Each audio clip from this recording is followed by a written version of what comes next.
முதல் வாசகம். உன் இருமாப்பின் அலைகள் இங்கே நிற்க. யோபு நூலிலிருந்து வாசகம். 38:1-8 வரை. ஆண்டவர் சூறாவளியின்று யோபுக்கு அருளிய பதில். கருப்பை நின்று கடல் உடைப்பெடுத்து ஓடிய பொழுது அதனைக் கதவிட்டு அடைத்தவர் யார்? மேகத்தை அதற்கு மேலாடையாக்கி காரிருளைப் பொதி துணியாக்கி எல்லைகளை நான் அதற்கு குறித்து கதவையும் தாழ்பாளையும் பொருத்தி இதுவரை வருவாய், இதற்கு மேல் அல்ல, உன் இருமாப்பின் அலைகள் இங்கே நிற்க என்று நான் எம்பிய போது எங்கிருந்தாய் நீ?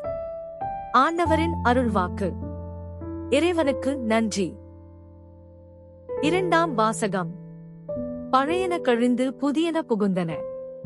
திருத்தூதர் பவுல் கொரிந்தியருக்கு எழுதிய 2ஆம் திருமுகத்திலிருந்து வாசகம்.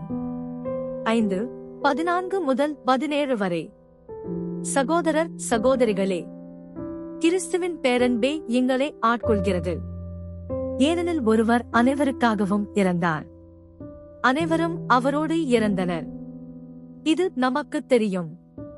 வாழ்வோர் இனி தங்களுக்கென வாழாமல் தங்களுக்காக இறந்து உயிர் பெற்றெழுந்தவருக்காக வாழ வேண்டும் என்பதற்காகவே அவர் அனைவருக்காகவும் இறந்தார். ஆகவே இனிமேல் நாங்கள் எவரையும் மனித முறைப்படி மதிப்பிடுவதில்லை. முன்பு நாங்கள் கிறிஸ்துவையும் மனித முறைப்படிதான் மதிப்பிட்டோம். ஆனால் இப்போது அவ்வாறு செய்வதில்லை. எனவே ஒருவர் கிறிஸ்துவோடு இணைந்திருக்கும் போது அவர் புதிதாக படைக்கப்பட்டவராயிருக்கிறார். பழையன கழிந்து புதியன புகுந்தன அன்றோ? ஆண்டவரின் அருள்வாக்கு. இறைவனுக்கு நன்றி. நற்செய்தி வாசகம். காற்றும் கடலும் இவருக்கு கீழ்ப்படுகின்றனவே. இவர் யாரோ? மார்க்கு எழுதிய தூய நற்செய்தியிலிருந்து வாசகம்.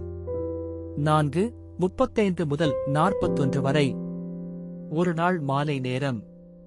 இயேசு சீடர்களை நோக்கி, அக்கரைக்குச் செல்வோம், வாருங்கள் என்றார். அவர்கள் மக்கள் கூட்டத்தை அனுப்பிவிட்டு படகில் இருந்தவாறே அவரை கூட்டிச் சென்றார்கள். வேறு படகுகளும் அவருடன் சென்றன. அப்பொழுது ஒரு பெரும் புயல் அடித்தது. அலைகள் படகின் மேல் தொடர்ந்து மோத அது தண்ணீரால் நிரம்பிக் கொண்டிருந்தது. அவரோ படகின் பிற்பகுதியில் தலையணை வைத்து தூங்கிக் கொண்டிருந்தார். அவர்கள், போதகரே, சாகப் போகிறோமே, உமக்கு கவலையில்லையா என்று சொல்லி அவரை எழுப்பினார்கள். அவர் விழித்தெழுந்து காற்றைக் கடிந்து கொண்டார். கடலை நோக்கி, இறையாதே, அமைதியாயிரு என்றார். காற்று அடங்கியது, மிகுந்த அமைதி உண்டாயிற்று. பின் அவர் அவர்களை நோக்கி, ஏன் அஞ்சுகிறீர்கள்? உங்களுக்கு இன்னும் நம்பிக்கை இல்லையா என்று கேட்டார்.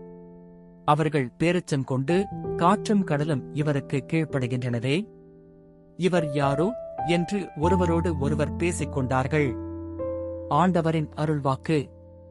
கிறிஸ்துவே உமக்கு புகழ்.